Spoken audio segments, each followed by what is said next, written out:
Ya, tentu Dewan Pers mengecam ya pihak-pihak yang melakukan tindakan teror intimidatif dalam bentuk pengiriman kepala babi yang ditujukan pada jurnalis Tempo, Mbak Caca. Tindakan ini memperlihatkan bahwa ada pihak-pihak yang merasa dirugikan dengan kerja-kerja jurnalistik Tempo, tapi tidak ingin melakukan dengan cara dialogis secara terbuka. Padahal kita tahu bahwa prinsip demokrasi itu harus dijunjung tinggi. Artinya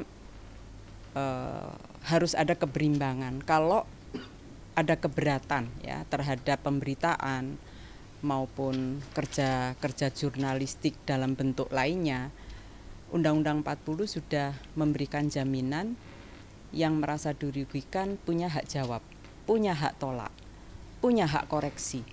Ya, nah ini kan hal yang biasa saja gitu loh. Jadi magistratur dari pers itu adalah etik, penyelesaian etik, bukan dengan penyelesaian sanction, bukan dengan kekerasan, bukan dengan pemidanaan, tetapi dengan etik. Maka kalau ada keberatan, ya kita duduk bareng, kita mediasi di mana masalahnya gitu. Tapi kalau menteror, mengancam gitu ya, menakut-nakuti atau membuat gerakan-gerakan mobilisasi yang seakan-akan semua yang dilakukan kerja jurnalistik itu tidak benar gitu, itu kan nggak boleh dilakukan. Jadi sebelum kejadian teror itu siangnya sebetulnya ada sekelompok orang yang melakukan unjuk rasa ke Dewan Pers ya, yang dituju juga Tempo, tapi mereka tidak dikenal sebagai penggiat ya, karena apa yang diharapkan itu tidak tersampaikan kepada kita. Ibu, unjuk rasanya seperti apa Bu? Boleh dijelaskan lebih jelas Bu? Dewan Pers terkait dengan ini agar tidak terjadi lagi di Tempo. Jadi semalam kita ada Dewan Pers kan punya mitra dengan tim koalisi keselamatan jurnalis. Kita rapat bersama-sama dengan Tempo untuk lalu memutuskan melaporkan ini kepada aparat keamanan. Kenapa kita lapor kepada aparat keamanan? Karena tindakannya itu adalah tindakan kekerasan, tindakan anarkis, tindakan intimidatif, teror gitu ya. Dan itu adalah bentuk kejahatan terhadap tubuh. Maka pihak keamanan diharapkan bisa lebih cepat merespon ini, bisa menemukan siapa pelakunya, apalagi sekarang kan alat-alat digital bisa sangat membantu ya, CCTV dan lain-lain. Ini diharapkan, berharap betul Pak Kapolri, Pak Listio, di bawah kepemimpinan beliau, saya yakin memiliki kemampuan untuk segera menangkap pelaku agar dapat diketahui apa motivasinya, begitu. Jangan sampai menimbulkan persepsi yang liar begitu ya. Jadi kita berharap ini agar kemudian aparat penegak hukum bisa menemukan pelakunya dan menemukan motivasi dalam kegiatan-kegiatan teror semacam ini. Nah yang kedua, ini saya kira penting, korban itu kan juga mengalami trauma ya, trauma. Berharap betul Lembaga Perlindungan Saksi dan Korban, meskipun sekarang sudah di safe house ya, juga secara aktif ya, tidak menunggu permintaan untuk proaktif memberikan perlindungan. Kenapa ini dilakukan? Karena kawan-kawan jurnalis, apa yang terjadi pada Mbak Ica itu bisa berpotensi memunculkan ketakutan bagi kawan-kawan jurnalis lain yang sedang menjalankan tugasnya. Ada kekhawatiran yang sama, jangan-jangan kami juga akan mengalami persekusi semacam ini. Jangan-jangan saya akan menerima teror. Kenapa? Karena ini kan bukan kejadian baru. Kita tahu sepanjang tahun 2024 menjelang pemilu di beberapa daerah juga terjadi kekerasan dan belum semuanya terungkap gitu ya. Nah ini artinya kami berharap betul karena satu-satunya aparat keamanan yang bertanggung jawab terhadap keselamatan jurnalis dalam menjalankan tugas kalau ada teror semacam ini ya aparat kepolisian. Maka atas nama Dewan Pers dan Insan Pers kami mohon betul Pak Kapolri dengan seluruh jajaran untuk segera menemukan pelakunya dan bisa diidentifikasi motivasinya. Sehingga berharap ini tidak berulang kembali. Karena kalau ada pembiaran ya pasti akan berulang. Akan dilakukan dengan model dan bentuk yang lain gitu, dan itu tidak kita harapkan.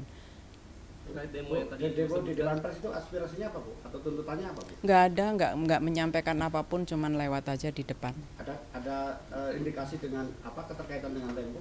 Kita cuman ngelihat di potretnya aja, karena di potretnya itu terlihat ada tulisan Tempo gitu, tapi itu siapa yang melakukan itu bahkan kami tidak tidak menerima nggak diketahui komunitasnya Mas. Nggak tahu ya.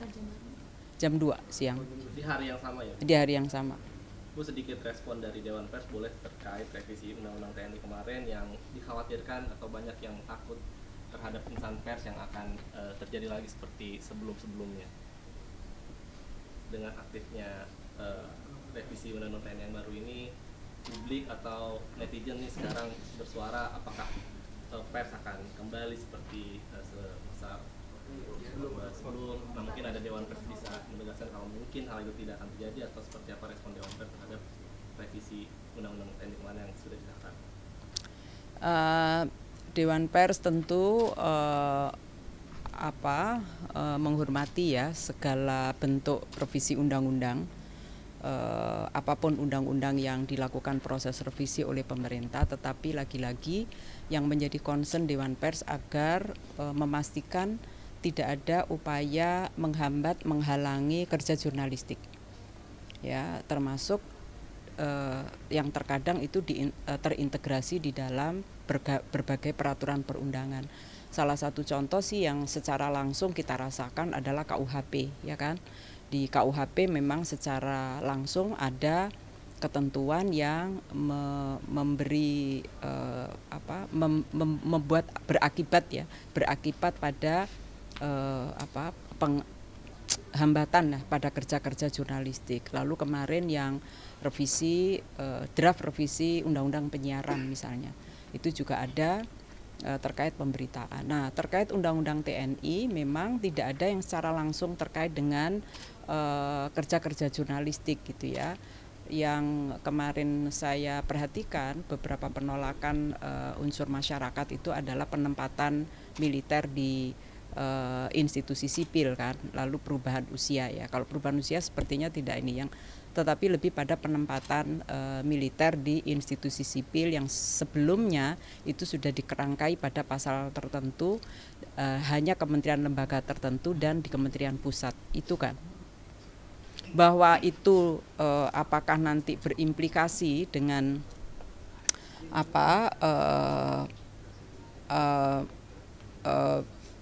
militer kemudian menduduki di posisi-posisi kunci kementerian lembaga institusi sipil yang itu dikhawatirkan oleh kawan-kawan jurnalis, ya saya kira secara potensial bisa saja kalau misalnya tidak ada relasi yang setara dalam berkomunikasi ya.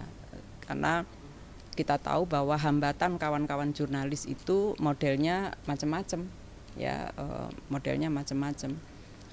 Artinya sekarang yang jadi tantangan kawan-kawan jurnalis selain hambatan memperoleh narasumber misalnya ya kan, masih ada kan, sulit memperoleh atau bertemu dengan narasumber, padahal narasumber itu bagian yang sangat prinsip dalam menyusun pemberitaan untuk memastikan akurasi dan fakta-fakta sesuai dengan yang ditemukan kawan-kawan jurnalis, terutama yang investigatif.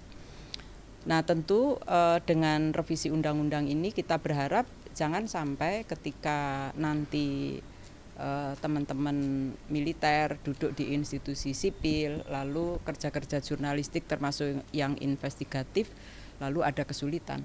Itu aja. Jangan sampai itu terjadi, karena bagaimanapun kerja-kerja jurnalistik itu adalah menjadi jembatan antara kebutuhan publik dengan pemangku kepentingan. Cukup. Bu Nini tadi sempat mengatakan sampai sekarang belum ada mekanisme perlindungan untuk jurnalis dari negara. Apa yang bisa dilakukan, sejauh mana Dewan Pers bisa mengupayakan itu supaya kita bisa mendapatkan perlindungan? Iya, jadi gini, kita kan dulu pernah mengusulkan undang-undang perlindungan bagi pembela HAM, dan jurnalis itu salah satu pembela HAM, human right defender. Kalian bekerja ini human right defender karena menjalankan prinsip-prinsip demokrasi ya, kepentingan rakyat itu dijembatani oleh kawan-kawan jurnalis gitu ya. Nah, sampai hari ini undang-undang pembela HAM itu kan belum disahkan, dan itu sudah entah berapa lama gitu ya. Dewan Pers sebagai institusi yang diberi mandat untuk memastikan kesejahteraan wartawan, kesejahteraan wartawan itu bukan hanya gaji dan jaminan kesehatan, tetapi juga keselamatan kerja, selama ini hanya dinaungi oleh perusahaan. Padahal keselamatan jurnalis itu adalah tanggung jawab negara. Negara itu ya ada pemerintah, ya ada penegak hukum, ya ada media itu sendiri. Jangan hanya dibebankan pada media.